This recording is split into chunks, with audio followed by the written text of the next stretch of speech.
kind of stories you have to tell like after you graduate. And they're like, oh, you should do something. Actually, I like his friends before I liked him. And we start FaceTiming. Yeah. Oh, we were almost there, but like you just didn't want anything serious. I'm trying to focus on my sport. Don't F with you anymore. And then it was like once again the whole on and off thing again. Cause it's so hard getting over someone living in close proximity if something was happening with him already. For us to honestly do better, it's without each other.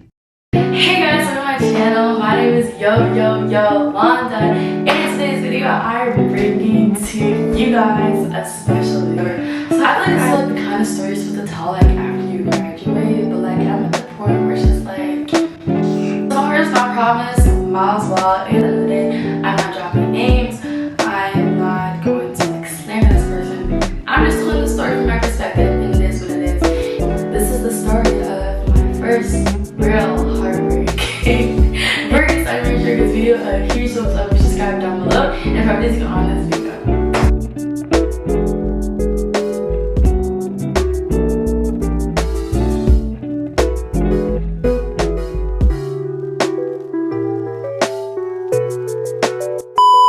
Once upon a time, I was a freshman. Near this time, this was like kind of the time where I kind of started leaving the church. I believe so. I was heading into the summer of sophomore year, and by this point I moved into my new house, and I was still zoned from the same school that I went to. Me and this person lived close in proximity.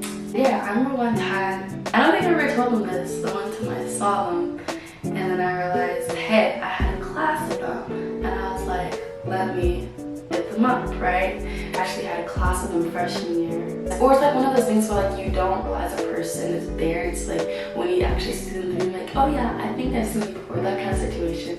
So I knew I had a class with him before, and I was like, you know, let me just see what he's about. And so once I saw that he was also like in the close proximity that we live by, I was like, let me see what he's about. So this was probably near like November-ish time, December, and I remember we went to one of these races for cross country. We went to Alabama, went to the lake after, and I was with my friends. They both graduated now last year, but they're basically like, who is it? And I remember like we like a little code name, and they're like, oh, you should do something. And so basically I did, and we came back. No, actually not for a break. That was just a weekend, I believe. So after that week, I went to school, and I remember we were going on. I had first block, I believe, with them, and I remember I was so nervous. I remember I just walked up behind them. I like followed them for like 2-3 minutes in a non-creepy way, but at the same time I wanted to be helpful, right? So I just walked up to him and I was like,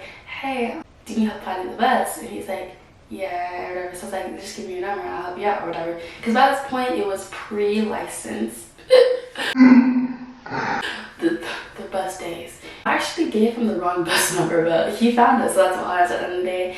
And I remember I'd ride the bus and he'd be there, and I'd be so excited. The funny thing was that actually I liked his friends before I liked him. One day, later on, he did tell me, because I will admit I kind of changed myself for this man, but he was like, yeah, one day like him and his friend group knew I liked him, because they're just like, yeah, Yolanda just started dressing differently, and apparently they're saying that, and I'm just like, and I wish in the moment I would have said I don't dress for guys, whatever, but that was kind of the case, so I'm not gonna lie to myself.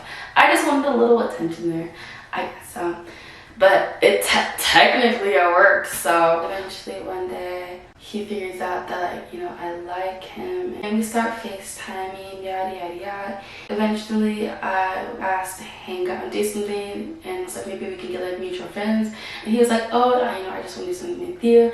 And I'm like, okay. So then we end up during break, this is still near December, during break we end up going to the movies together. And I remember literally right before, I was at NCG, and I remember right before my sister dropped me off, and I was literally crying, just for a few seconds. I was like, I'm so nervous. She's like, no. And he locked the doors and she left. I walked inside and he was there. He bought me a ticket, and then we walked inside, and it's on the little side hack, I remember that. So then we go inside the theater, we watch the movie, just watch the movie. And then after, his brother takes us to this little area. It's like there's a whole bunch of food, but it was closed, but we just got Zaxby's and wanted to go eat there. He bought me my favorite chicken nibblers. And I remember, oh my gosh, I remember he looked at me and I was like, oh, why aren't you eating? And he was like, I'm just so happy to be with you right now. And I was like, oh, my heart was melting. But it doesn't melt throughout the whole story. But yeah, that happened. And you know, from that point on, we just kept on talking and texting and everything like that. Eventually, I'd go over to his house and we'd hang out a few bit. We watched my favorite Netflix show, and that was cool. And that's when I had my first kiss though with him. Eventually, I started pushing for a relationship in the most respectful way. I think that this person genuinely did like me. And later on, I did ask, actually recently back in May. Right now it's August, back in May, I did ask them. And allegedly, they did like me, but they felt like I was pushing things on there. But I want a commitment, and they weren't ready at the time.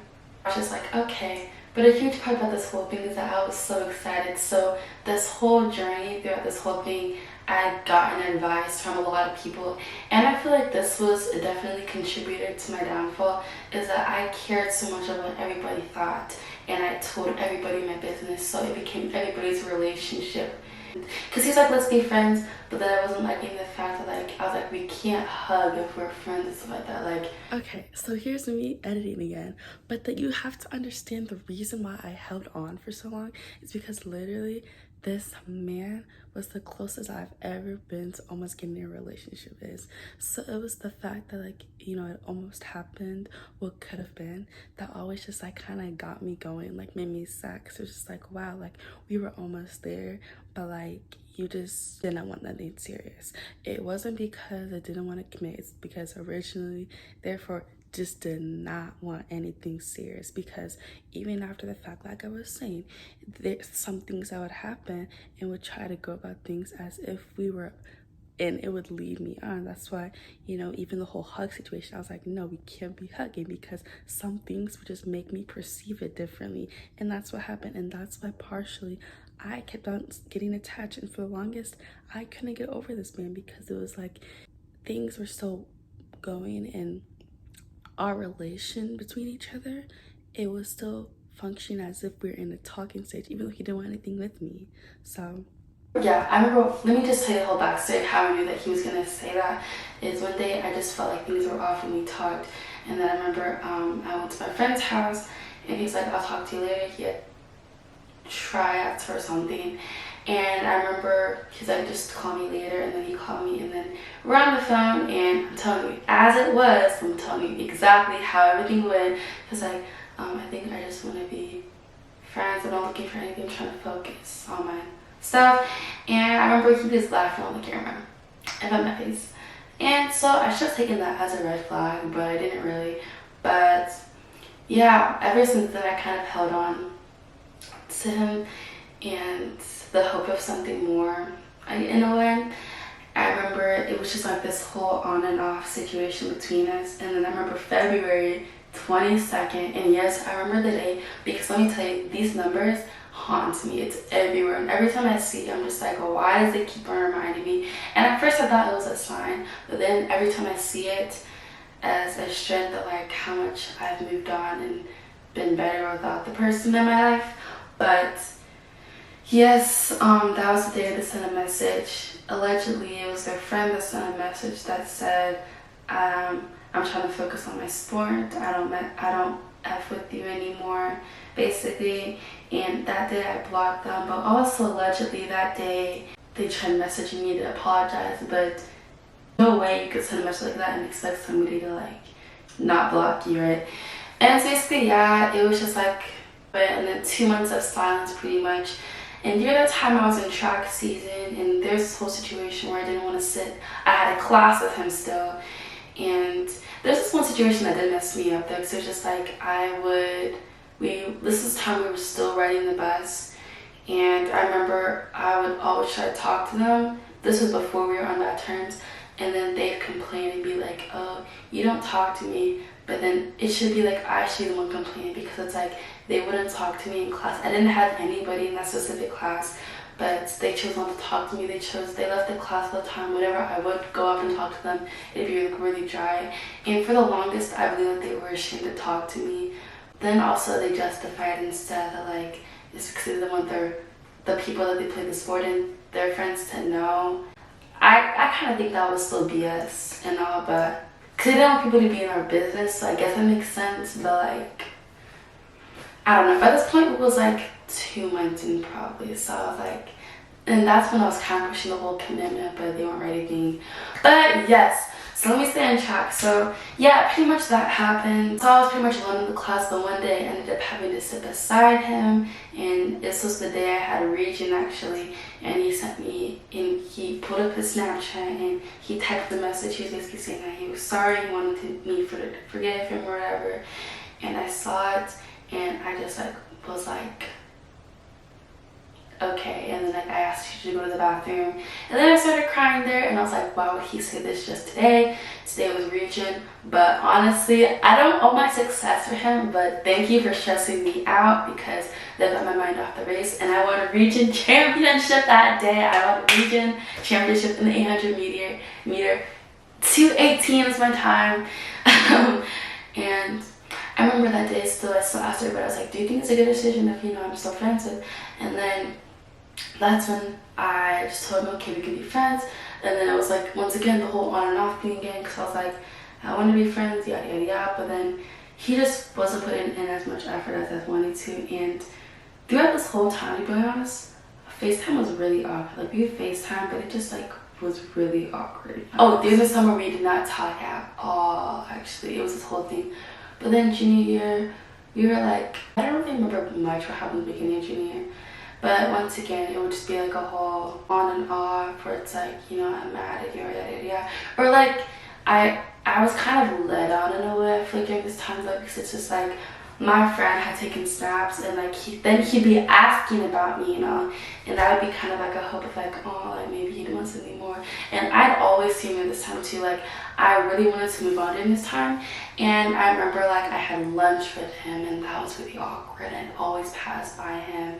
But eventually got to a point to where this May, like literally this year, early on May of this year, we started becoming, I guess, in a way, close again. Let me tell you about February. So February, a few days after his birthday, I was like, you know, maybe let me add him back, because by this point I think I had blocked him on, or just unfollowed him on Snapchat.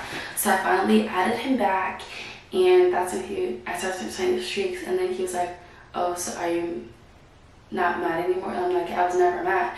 By this point, I didn't open up my streaks, so then he unfollowed me, and was like, so I went to his number and I messaged him, and I was like, oh, how I'm not mad at him, and I explained things. I'm just like, you know, we just basically had a heart-to-heart conversation, like how we're just tired of this BS has been going on for so long, and just like how if there's something wrong, how we should talk to each other, especially the fact that we live in close proximity. I started signing up for my story a lot, especially with track. He like, oh, good job, we're just asking about my life and everything like that.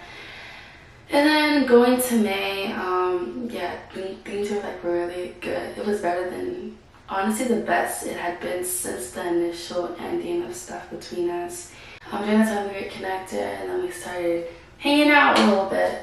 It just went all downhill, because I stopped talking to him back in June, July, because I was like, but I told him that I'm getting on social media, but just things became awkward after, because it was just like June, July, I just really wanted that time to like myself, and so I was not on social media, so it's not like he could slide up on my story anymore asking about me or whatever. And so I remember there was this whole incident where I was trying to hang out with him again, and then it turned into a whole thing where I'm just like, allegedly he lied to me. I don't know to this day if it was really true, but he said one thing and then posted another, and so I'm just like, So I was already kind of upset over that. I messaged, and I was like, oh, so I thought we were on good terms. Did something happen? Like, you unfollowed me? He's like, oh, because I saw you unfollowed me. So then I'm thinking, so why are you checking if I unfollowed you? But okay, whatever, right? She's like, oh yeah, so since you unfollowed me, I unfollowed you too. But it wasn't just an unfollow he did, because he thought that I unfollowed him, which technically I did, but I didn't realize that I had accidentally unfollowed him. He blocked me. and then unfollow me on Snapchat. So then he was like, I messaged him, and let me read you the messages. He's like, swear it said you unfollowed. I don't got a problem with you. Blocked you on what? And by this point, it's like, you just admit it. Like, I just don't care at this point. Just admit it and let's get on with our day. But it turned into a whole thing. I'm just like, obviously you did. He's like, okay, well, my bad. So then he adds me and everything, but I didn't add automatically on Instagram because I was just waiting for a second. I was doing something. He unfollowed me again. Tell me how petty that is. Not gonna lie, I'll be honest. If you're watching this, that's kind of petty. And so, and I would tell it to a straight up too. I said a lot of stuff to this person, so I would say that straight up. So it's no share or nothing like that, because I would say it straight up.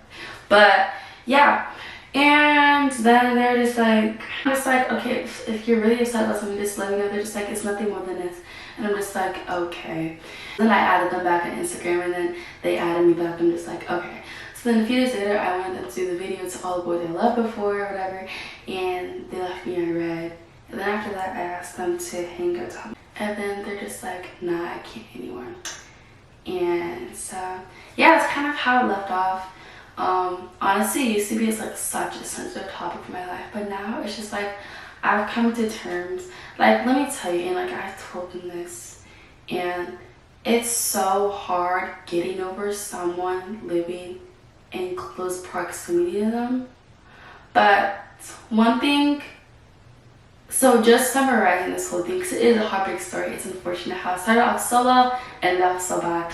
But yeah, I haven't talked to them since that day I messaged them. I don't regret anything with this person. And as much as like, you know, like my friends have been like, oh my gosh, like yes, like, you know, you deserve better and yada yada yada. We had our good moments, and I'm really grateful for that. I'm grateful for the time that we spent with each other, even though it did not last long. And I hope the person knows, if you ever watch this video, is that like, I genuinely do wish the best for you and for, you know, all that comes, you know, as we graduate in the next year. I'll always cherish the memories. I've come to a point where it's like I've moved on. It's gone for like 2 years, the whole, you know, back and forth. We're way too old to be going through this stuff anymore. So at this point, it's just like, I'm moving forward. I'm focusing on other things, especially my YouTube. Because I will admit, the time that I didn't need them, that's kind of when I dropped YouTube again.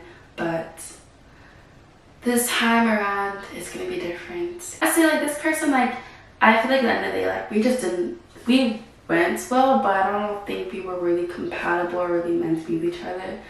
But I think in general, they're a really good person, but just not meant for me.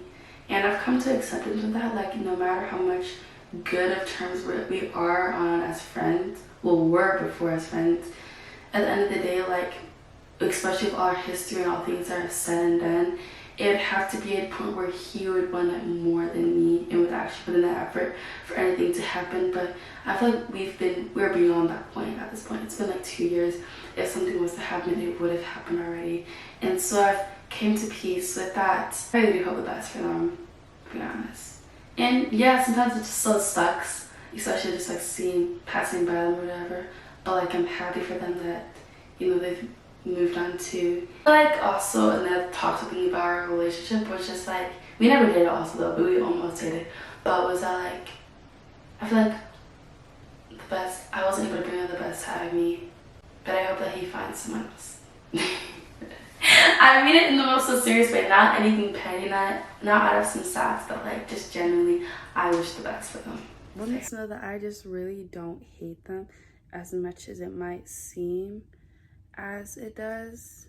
I know it's hard for them to see me differently because of all the things that, you know, I will admit I have said and done that may have not all been the best to this person. And, you know, I really wish things could have been different. Sometimes I do think, you know, what if, you know, this never happened between us? What if things would have been better? Or, you know, but at the end of the day, like, you know, what happened, it can't go back. But all we can do to move forward is just like learn from it and just become better. But I think in order for that to truly happen and for us to honestly do better, it's without each other. So yeah, I really hope you guys enjoyed this video. Peace is already out.